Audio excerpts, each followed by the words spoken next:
let's drill down on those inflation numbers for May. Joining us now is Dr. Ifeanyi Jeremiah Uba. He's Head Investment Research Commercial Partners Limited, joining me via Zoom. Great to have you on the show. Thank you for having me. Right, so we see the numbers. There's another new high, and the last numbers we got, we were quite, happy about the rate of rise was actually slowing. But looking at the numbers this time, do you see any bright spots?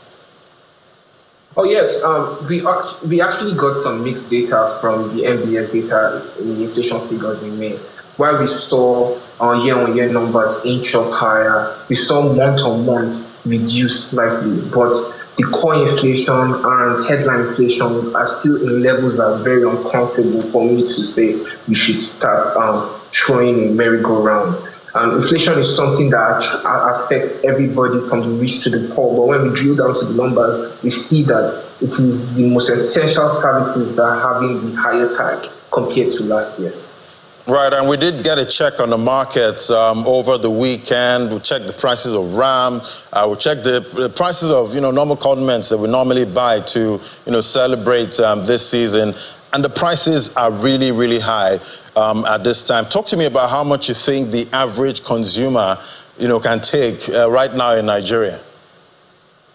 Well, it's definitely something to be upset about. Going to the shopping mall or even going to the canteen to buy food, we see inflation everywhere. And we see even producers or sellers coming up with tactics like shrinkflation in order to deal with the rising prices, because there's a limit you can transfer to your consumer, right?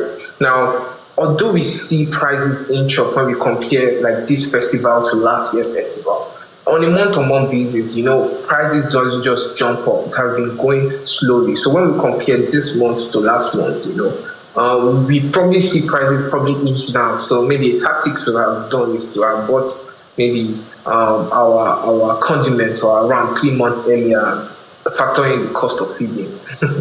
Right, and now that we see the holidays be over by tomorrow, do you think prices will come back down to reality, at some point? Well, it's very difficult to tell you the trajectory of inflation in Nigeria because there is expectation of some shocks. We have the labor contesting the government in terms of minimum wage increase, and we definitely know that has some inflationary tendencies. And aside from that, we have energy cost implication, because immediately there are some oil shocks. We also understand that there's a substantial amount of our economy that depends on energy. So it's also going to aggravate the inflationary situation. On one hand, we see the CBN trying to reduce inflation by promoting contractionary policies and pushing the interest rates up. But there's a limit to this, and particularly when we have the exchange rate moving away from us.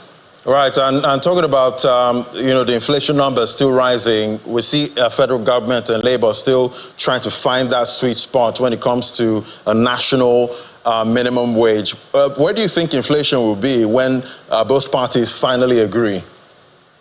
To be honest, it's going to be difficult to project. If history is one to tell us, during the Obasanjo regime, when we saw a jump in minimum wage, we also saw a very high increase in inflation. So if we get an inflation, if we get a minimum wage that is far above what we have now, let's say 300%, 200% increase, we are definitely going to see inflation follow that suit. As what we are facing now is cost-push inflation, not necessarily demand. But immediately we have an increase in minimum wage, there will be an aggravated demand-push inflation, because more money will be chasing fewer goods. The woman selling beans will have more money, and people will be buying and ready to increase price to try and cut the line. So we have this ripple effect all over the economy, and we are definitely going to see the inflation figures down.